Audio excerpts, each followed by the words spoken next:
Wangapi walikuwepo tangu jana? Wangapi walikuwepo tangu tumeanza? Ujumbe wa kongamano letu unaitwaje? Kushushuliwa. Utashushuliwa na nani? Wangapi wanakumbuka ujumbe wa kongamano letu unaitwaje? Maombi ya kufunguliwa vifungo mbalimbali. Maombi ya kufunguliwa vifungo mbalimbali. Aliye na Biblia atusomee Matendo ya Mitume 12 mstari wa 6 alafu anaenda mpaka wa 10 tena. Hata asome. Wakati Herode alipotaka kumtoa usiku ule Petro alikuwa analala katikati ya askari wawili, amefungwa minyororo miwili. Ulinzi mbele ya mlango wakiilinda gereza. Mstari wa 10. Na walipopita lindo la kwanza na la pili, ukaja hata mlango wa chuma na kuingilia mjini, ukawafungukia wenyewe. Wakatoka nje, ukapita katika njia moja, mara malaika akamwacha. Bwana asifiwe. Amen. Tumesoma Biblia, Matendo ya Mitume. Biblia inasema kipekee kwamba Petro alikamatwa akawekwa gerezani, na Petro alipowekwa gerezani, baada yake akawa ndani ya kifungo. Kanisa likamwomba Mungu kwa juhudi.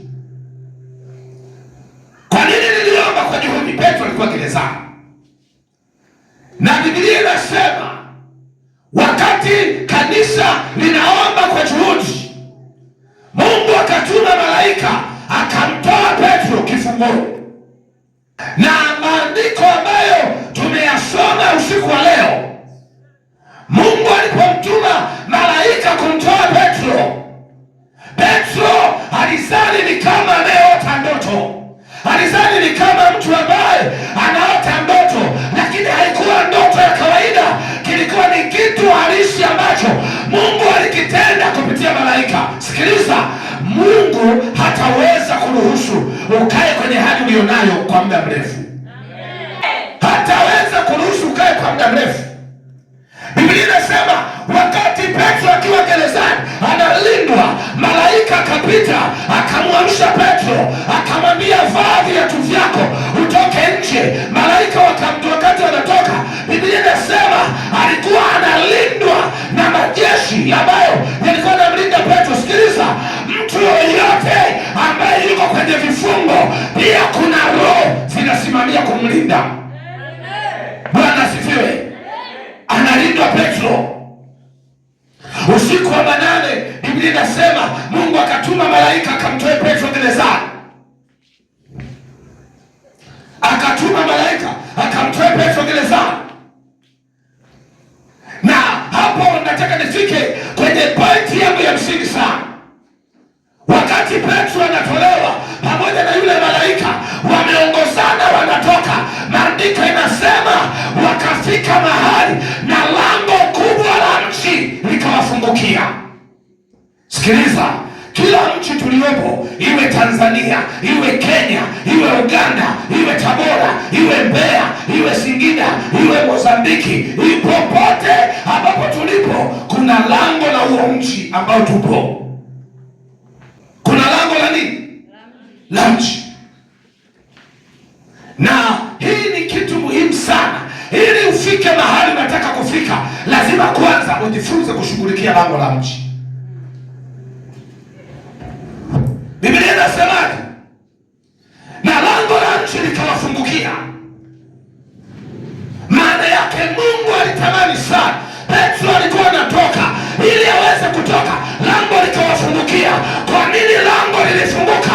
Maana yake nyingine, lango lilikuwa limefungwa. Kama lango likifungwa, ni vigumu sana kufika kwenye hatima yako. Lango likawafungukia. Nataka kwa ibada ya leo, lango la mji wa Mwanza likufungukie, lango la biashara likufungukie. Ona amina za watu waliochoka kiroho. Nataka usikie amina za watu waliohai kiroho. Sema amina iliyoshiba.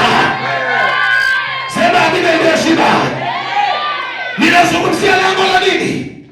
Lango la nchi likawafungukia.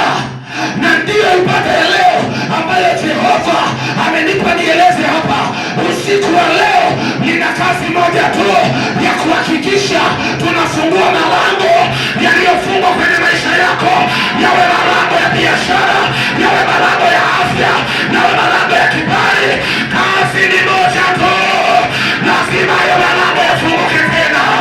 Shambani sema amina iliyoshiba, sema amina iliyoshiba, sema amina iliyoshiba, sema amina iliyoshiba, sema amina iliyoshiba, sema sema sema sema sema sema sema, na lango la mji likawafungukia.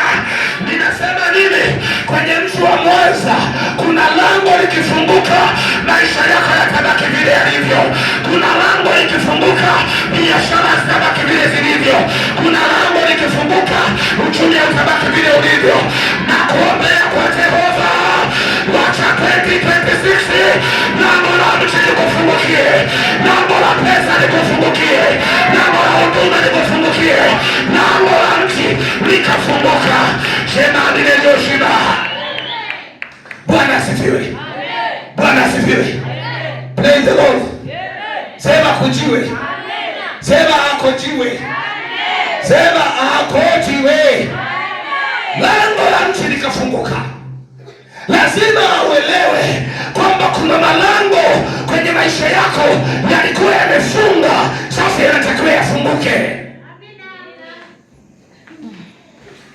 Na kile ambacho Mungu anataka akione kwako ni kuongeza kiwango cha imani yako, kwamba hali unayopitia sio ya kwako. Kuna hali yako unatakiwa ufike. Ona amina za watu wanaoelewa, ila wasioelewa yaani kila siku tarudia na kauli hii. Kila siku mtu, hii shida yangu imetoka kwa Mungu. Hakuna shida zinatoka kwa Mungu. Hakuna hali mbaya zinatoka kwa Mungu. Hakuna vita zinatoka kwa Mungu. Ndio maana Biblia inasema wakati malaika anamtoa Petro na lango kubwa la mji likawafungukia. Maana yake kama kuna lango lilikuwa limefunga kwenye maisha yako, lilikuwa limezuia baraka zako, lilikuwa limezuia hatima yako, nataka unapotoka usiku wa leo hilo lango liwe wazi kwako. Wacha lifunguke tena. Hilo lango liwe wazi, hilo lango lifunguke. Hata kama kuna mahali ulikuwa umesahaulika, lango linapofunguka, wote waliokusahau watakukumbuka wenyewe, watakutafuta wenyewe, watakupigia simu wenyewe, watakuita wenyewe. Ona amina za watu hawa, ona amina zao.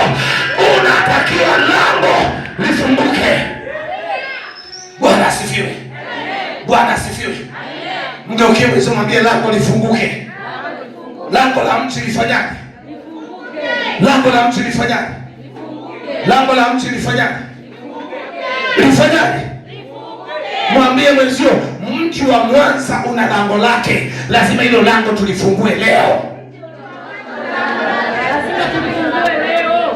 Kama hautashughulikia kufungua lango la mji wa Mwanza, utakuwa uko yule yule miaka yote. Mimi simwamini Mungu ambaye anatufanya tuwe wale wale miaka yote. Umeokoka una miezi miwili, una miezi mitatu, una mwaka, una miaka minne, una miaka mitano, lazima uwe unapanda. Sio kupanda kiroho peke yake, unapanda kiroho, unapanda kimaisha pia. Huo ndio mkusudi na mpango wa Jehova. Unapanda kwenye hali zote. Mwambie mwenzio panda. Mwambie panda. Sio unalizika tuna hali ile ile. Sio unalizika. Mmoja uketi na mnongoneze mwambie yego sio za kuvaa kanisani. Sijasema mwangaliane miguu. Yego sio za kuvaa kanisani. Yego ni za kuogea. Maliza kuoga, tinga viatu, njoo kanisani.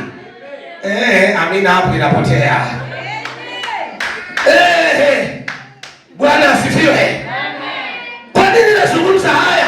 Mungu akifungua lango, kuna viwango utafika. Yaani Mungu atakuruhusu utembee kwenye viwango vyako, hata kama viwango vyako vilizuiwa, vilikamatwa na maadui. Leo tutarejesha viwango vyako kwa jina la Yesu aliye hai. Wacha urejeshewe tena. Mungu akupe viwango vyako, lakini kwanza lango la mji lifunguke. Lifunguke. Ulokole ni raha ukiwa na hela pia. Amina inapotea. Ili uache maombi ya kuteka vidali vya kitimoto. Baba mtakatifu, na kikamata kidali na kibugia hewa. Unaona kuku za kienyeji kwa jirani, baba ninazikamata, naziteka. Filigisi na imeza kwa imani, na imeza ama kwenye kuona kwa imani ingia kuona kwa matendo. Na ndio maana Biblia inasema aonavyo mtu nafsini mwake huyo mtu ndivyo alivyo. Usione magonjwa, usione mateso, anza kuona unainuliwa, anza kuona unapandishwa, anza kuona unapenya, anza kujiona wewe ni tajiri, anza kujiona unamiliki kampuni, anza kujiona unajenga ghorofa. Vile utakavyoona ndivyo utakavyokuwa katika jina la Yesu aliye hai. Anza kujiona tofauti na watu wanavyokuona. Sikiliza amina za watu zilivyochoka. Sema amina iliyoshiba. Mwambie mwenzio unajionaje? Unajionaje? Muulize unajionaje? Unajiona uliyechoka? Unajiona uliyekata tamaa? Unajiona ni mtu anayefariki dakika 5 zijazo? Na kufa moto. Unajionaje? Sikiliza, mbele unavyojiona, hata kama hujaona matokeo leo, wewe acha kuyaona, lakini kule unakoelekea anza kukuona. Usijione mtu aliyechoka, usiona amina za watu hawa. Lango la mji likawafungukia. Acha lango lifunguke. Muulize mwenzio unajionaje? Unajionaje? Unajionaje? Mimi najiona masikini. Ukijiona maskini unakuwa maskini. Ukijiona fukara unakuwa fukara.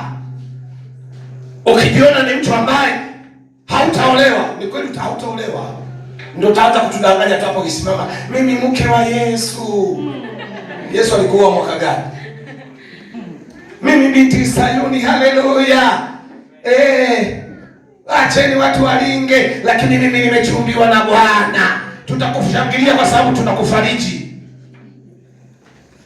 Lakini anza kuona, usitishwe na waliotangulia kuolewa au waliotangulia kuoa ukazani wewe hautafika pale. Hapana, anza kuona hatima yako inatokea.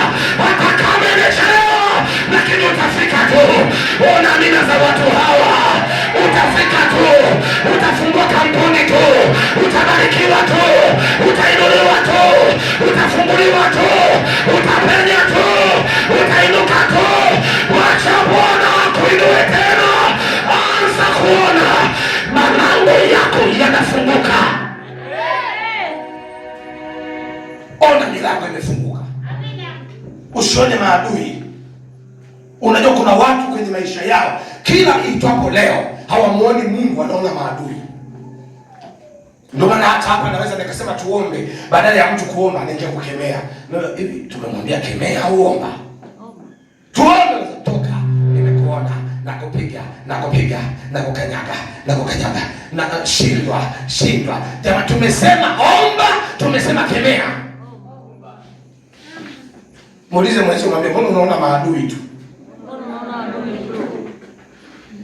Mbona unaona maadui tu? Wengine ukifumba macho ni maadui tu. Baba katika jina la Yesu, naomba uniba. Nimekuona. Ungua. Piga. Unapiga nani? Usione maadui, ona mkono wa Jehova. Usione kushindwa, ona kushinda. Usione kuchelewa, ona kufanikiwa. Ningekuamsha nimesikia amina zilizoshiba. Sema amina iliyoshiba. Lango la mji. Jamani, hata mji wa Mwanza una lango lake. Ndio maana hata kwenye ulimwengu wa roho kuna malango pia ya kuzimu. Watu wanatupa mayai, wanatokea kwenye dunia nyingine.